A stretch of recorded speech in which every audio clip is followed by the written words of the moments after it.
Hello friends, સ્વાગત છે તમારું માકા સ્વાદમાં। આજે આપણે મમરાનું ચવાણું બનાવીશું।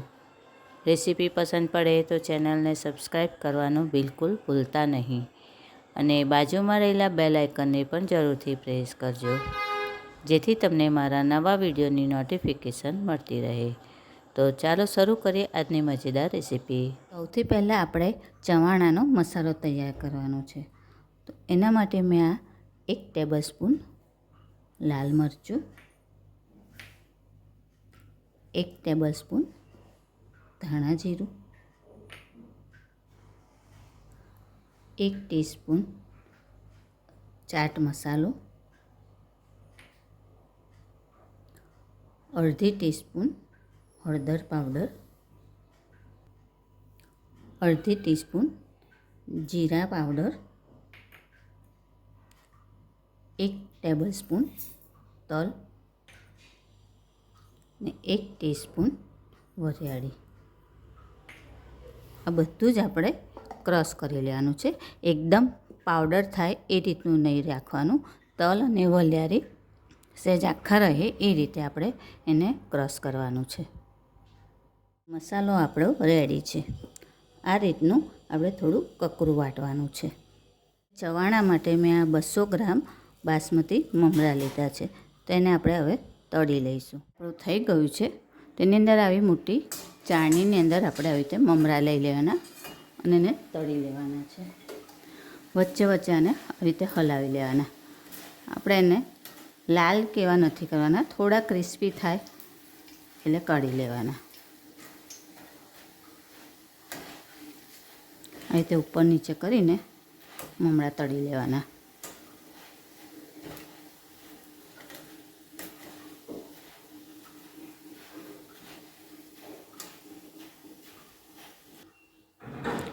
જો છે ને આવા ક્રિસ્પી થવા દેવાના। હવે આને આપણે એક મોટા વાસણમાં લઈ લેવાના છે। આ રીતે આપણે બધા જ મમરા તળી લેવાના। આ મોટા વાસણમાં મમરા લઈ લીધા હતા, તો ગરમ ગરમ મમરાની અંદર જ આપણે સ્વાદ મુજબ મીઠું અને 1/2 ટીસ્પૂન જેટલી હળદર મિક્સ કરી લેવાની છે અને એને હલાવી લેવાનું છે।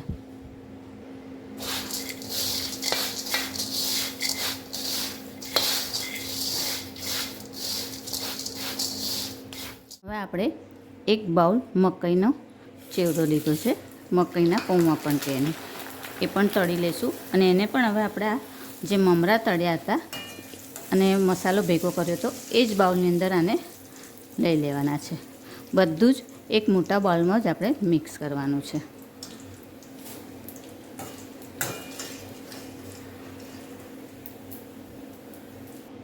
હવે 1 બાઉલ જાડા પૌવા લેવાના છે।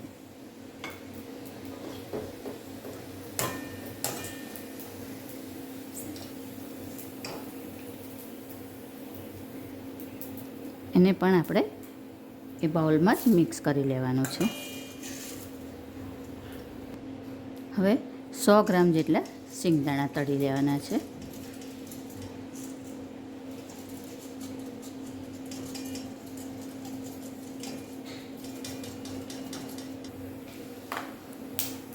એ પણ તળાઈ ગયા છે।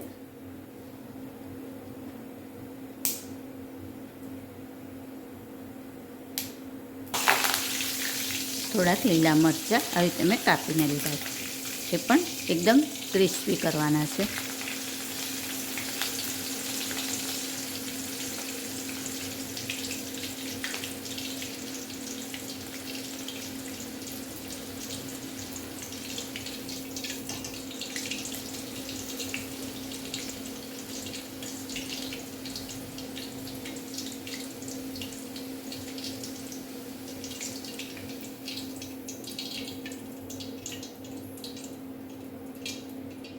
હવે લીંબુ,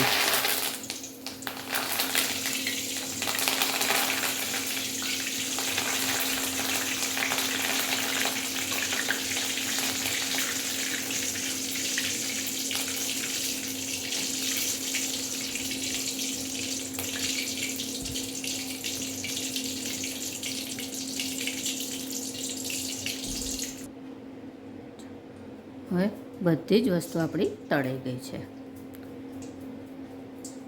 આપણે થોડુંક તેલ લઈ લીધું છે. એની અંદર આપણે 1/4 ટીસ્પૂન જેટલી હિંગ એડ કરીશું અને ગેસની ફ્લેમ બંધ કરી દઈશું. તેલ આપણું સરસ થઈ ગયું છે એટલે. અને જે આપણે આ મસાલો બનાવ્યો હતો એ થોડોક એને એમાં સાંતળી લઈશું. એની અંદર મેં અડધી ટીસ્પૂન આમચૂર પાવડર એડ કર્યો છે. આમચૂર પાવડર ના હોય તો તમે ચપટી લીંબુના ફૂલ પણ મસાલો જ્યારે વાટીએ ત્યારે એડ કરી દેવાનું. હવે આ સરસ બધું મિક્સ થઈ ગયું છે. તો હવે આને આપણે પેલા મમરાના મિક્સરમાં એડ કરી દઈએ.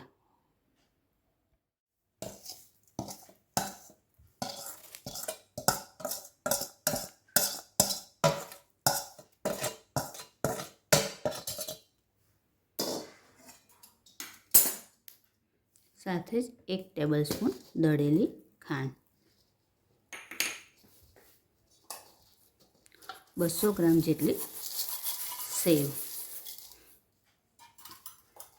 અને 100 ગ્રામ તીખી બુંદી. હવે બધું સરસ મિક્સ કરી લેવાનું.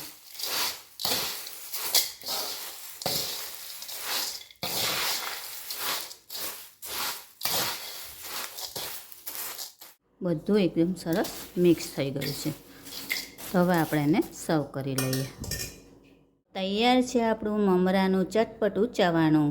ફ્રેન્ડ્સ, આવી જ બીજી અવનવી રેસીપી જોવા માટે મારી ચેનલને જોતા રહો, લાઈક અને શેર કરતા રહો. ચાલો ત્યારે ફરી મળીશું એક નવી રેસીપી સાથે. ત્યાં સુધી હેપી કુકિંગ. Thank you.